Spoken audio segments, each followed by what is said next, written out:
Welcome back to the garden here in Neath, South Wales. Well, I've woken up this morning and it's another beautiful sunny day, but later on there's supposed to be a storm on the way.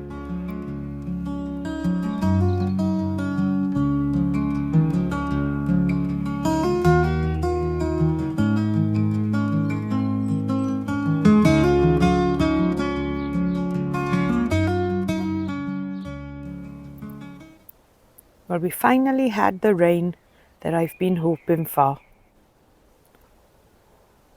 And I think the plants have thoroughly enjoyed it. The ground was so dry. I've been trying my best with the watering can, but it's not the same as a good dose of rain.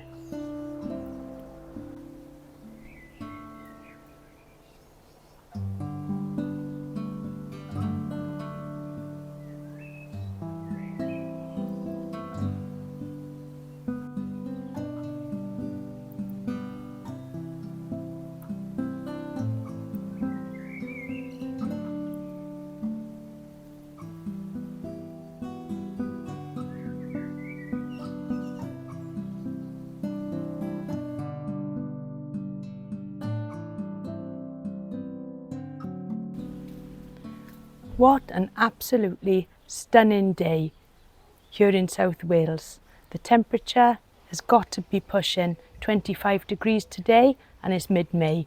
It's totally unbelievable. Everything now is in full growth in the garden and everything is growing really big and really filling out. So let's take a look around and see what's been going on in the past week here in the garden. Well, let's make a start by looking at these rhododendrons, and I've just got to show you what's been going on with these. As you know, last year I moved this rhododendron bush as I didn't like it where it was in way too much sun. And I'm glad to say I've never had flowers like this on it before. And I'm absolutely over the moon. The rhododendrons I have got planted in ericaceous soil, and I started a little bit of an experiment this year, and I made my own ericaceous compost by mixing in some coffee grounds into ordinary compost, and I used John Innes. And I think it's definitely worked. So walking down the garden, down the path, I've also got another little rhododendron bush just underneath the trachycarpus. And that's got one single flower. I never realised when I started planting the garden, but I think I like the colour purple, as I seem to have quite a lot of purple flowers in the garden. And just look at all this wildlife that's buzzing around this ground cover plant. Yet again, more purple or blue flowers.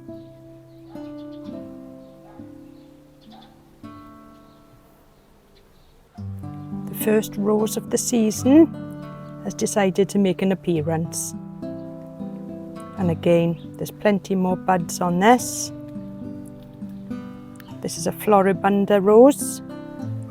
And in the next few weeks, we should have loads of new roses. Now, floribunda just means that when these roses do flower, they'll flower in a cluster of roses rather than singular. And I've got 3 roses here, and I think 2 of them are floribunda and the other one is more of a classic singular high tea rose. Now, as you know, I was struggling to know what to put next to this John Phillips plant here, and I've decided to plant a rhododendron there. This is a white rhododendron and I'm hoping that it'll do quite well because of the shade that's cast from the large John Phillips. I know that these like quite a lot of dappled sunshine and they don't like to be in full bright afternoon sun, and I think that this plant here should do quite well. Fingers crossed anyway. Now where I've planted this rhododendron, I did have a salvia hot lips, and I've moved that into a lot sunnier location. So the salvia that I had next to the John Phillips is now underneath the loquat tree. I've just got to remember in this hot weather to keep this well watered as it's newly transplanted. And this grew last year into quite a large plant. So let's hope it'll put on the same show of red flowers this year. The geums in the garden are now also in full flower, and they are doing really well. And they do put on a lovely orange show, and I love the brightness of this orange in the garden, as it really does tend to pop against the green leaves. I only planted this plant last year and it's really filled out, and this is just one plant, and it seems to like it in the centre of the garden in full sunshine.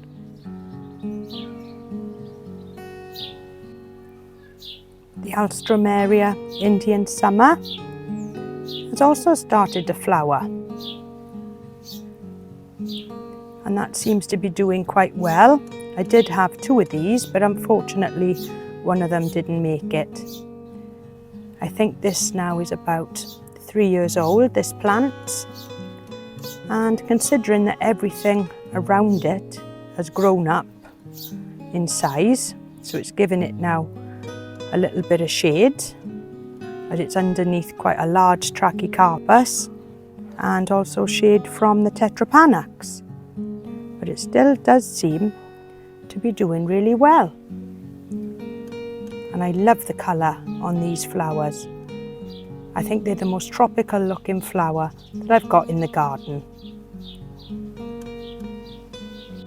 Vim has found a lovely shady place to lie down in the garden, and he's out of the sunshine and he's looking very relaxed there.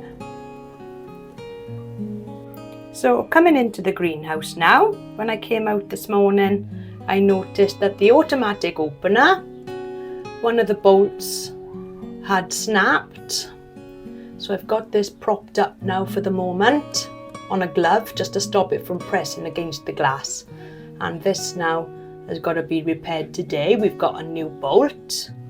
But looking around the greenhouse, you can see that the tomatoes are definitely growing tall. I've got all the bamboo ready for them to grow against, but I haven't got round to it yet of tying them in. They're not quite tall enough yet anyway, but they are coming really well. I've never had any flowers on any of my cacti before, and this is like a ring of red flowers on the top. Absolutely amazing.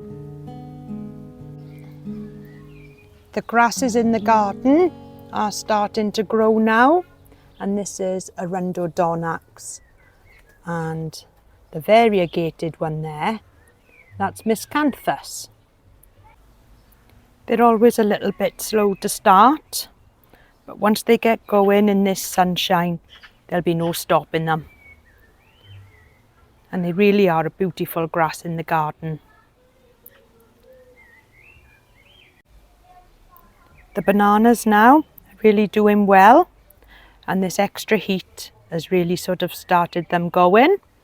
I've got to trim back some of the half leaves that I've got, but there's new rollers pushing out now every few days, and some of the leaves that I've got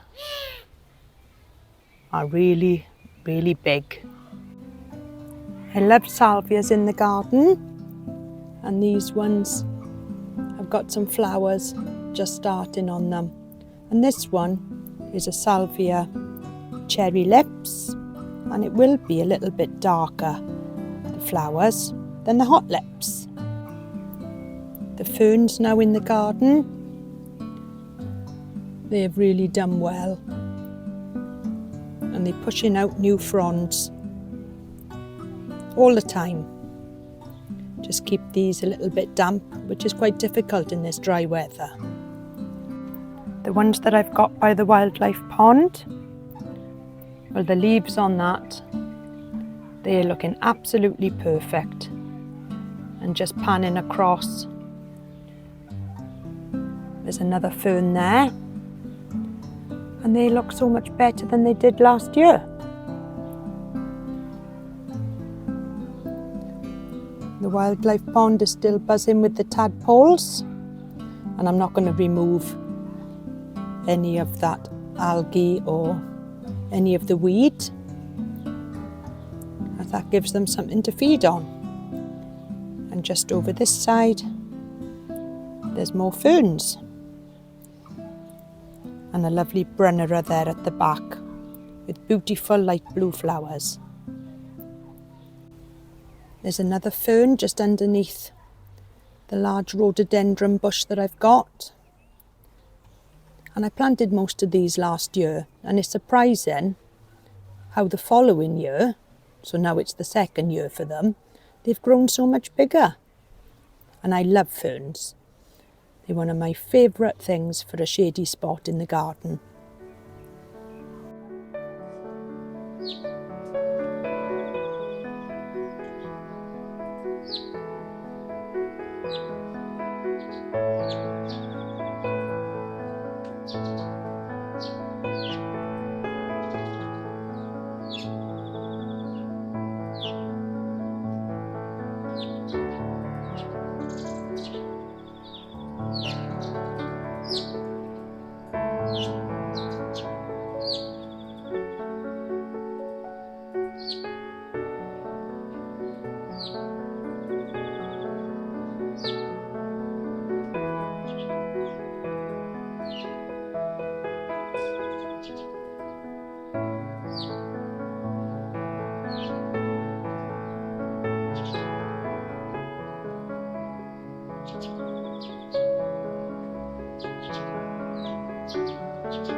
The tree fern, well, that's doing really well, and all of those fronds now are starting to open.